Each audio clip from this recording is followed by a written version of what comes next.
Thank you for joining me for another Quick Hits conversation. I'm Dr. Robyn. With me today, I have Ursula Manvatkar. She's a producer in the United Arab Emirates and does social responsibility work. I also have Gary Fredericks. He's the CEO of On Point Partners, where he does back office services for small businesses. And I have Hakim, and he is a curious problem solver. The question I have for the three of you today is, when life takes a turn in an unexpected way, how do you embrace, accept, and celebrate the change? Gary, can you kick us off? Yeah, well, that kind of happened to me when I came out of college. My first job took me in a completely different direction than I wanted to go.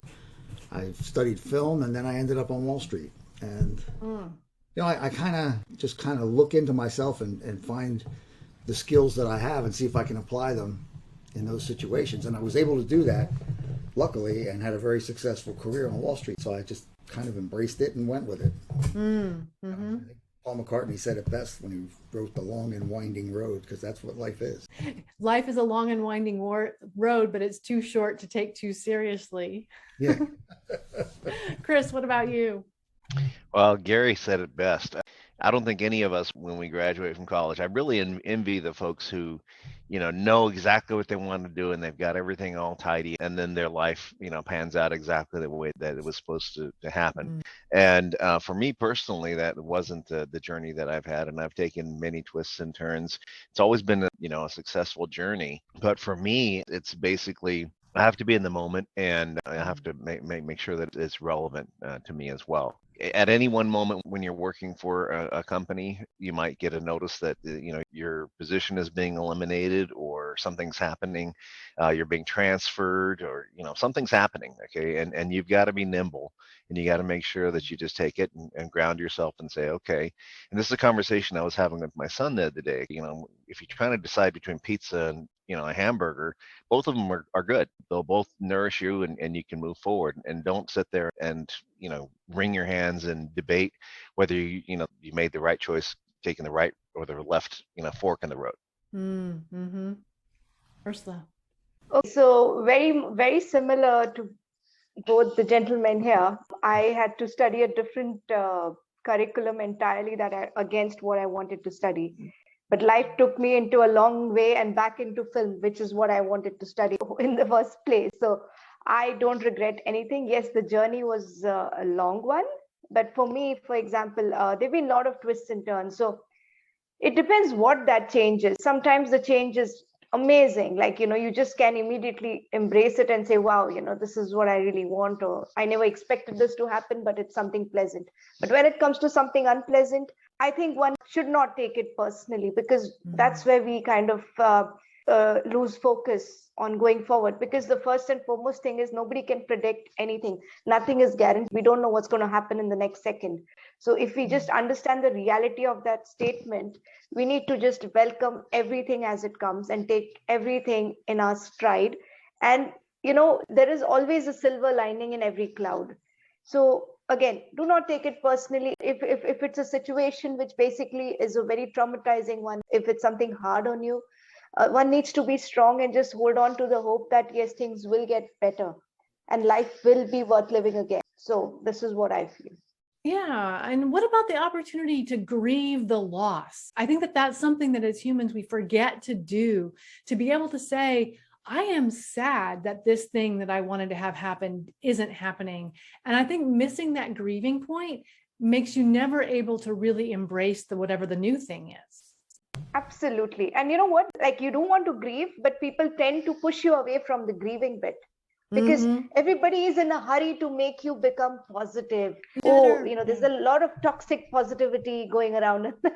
Like, oh no, leave it. Like, as if being sad is something not acceptable socially.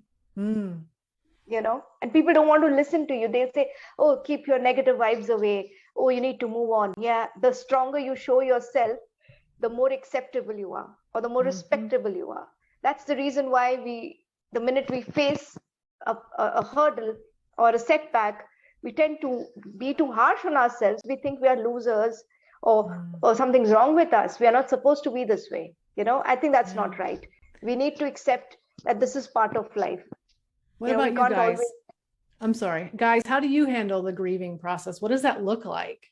I think it depends on what level of confidence you have in yourself. Mm.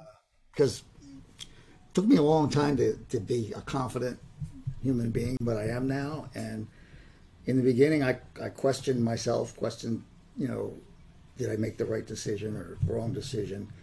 But now it's like, well, this is just another turn in the road, and I'm gonna, grieve for a couple minutes, and then I'm gonna move on, because you don't want to wallow in the past, and you don't want to wallow in your failures. Everybody has them, so you just got to keep moving. So for me, I just kind of keep looking at the future and saying, the future is exciting because I don't know what it's going to be, and I can make it what I want it to be. Past is the past, it's a tombstone that, everybody has. And so I spend a little bit of time grieving because you have to. I try to decide whether I made mistakes that I could correct, or whether it's just, karma that happens.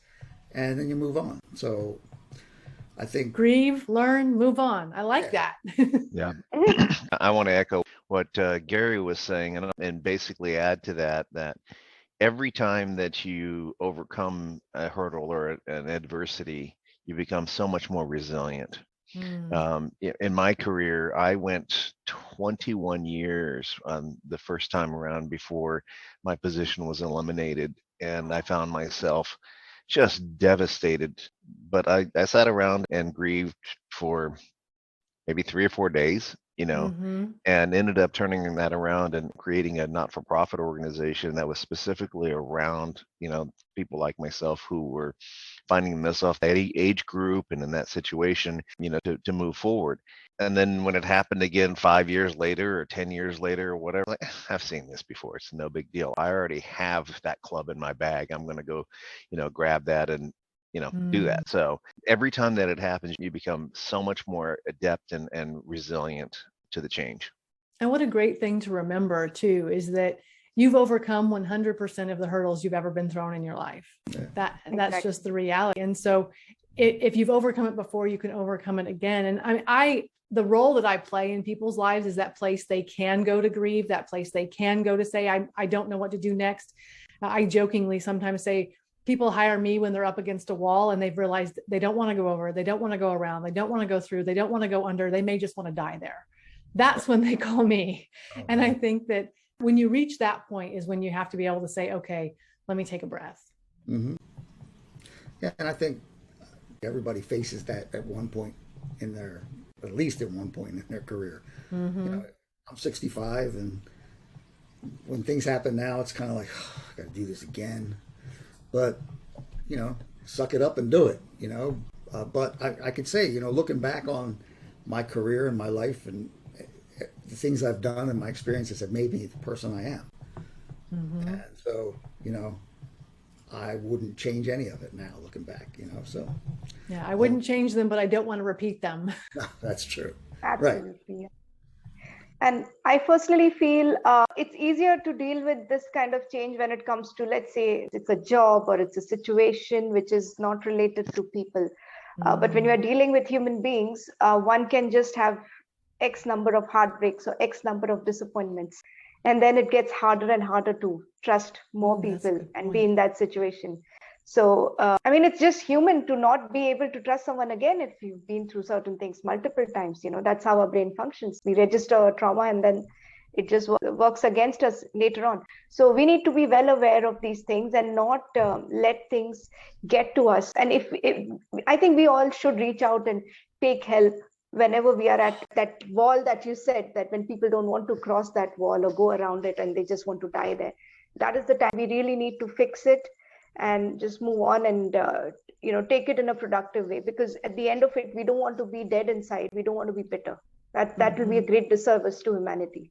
Yeah. And that's a whole separate quick hits, is how do you realize when you're at that point, and how do you say, yes, I need help? And, I ask my clients that, because when they come to me, they're coming for that help. And I'm like, how did you decide? How did you decide to get here? And it's usually I hit rock bottom and started digging.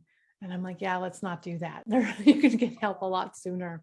So that is our 10 minutes. I'm going to thank the three of you for having this lovely conversation with me. It has been amazing. And I look forward to talking to each of you again very soon.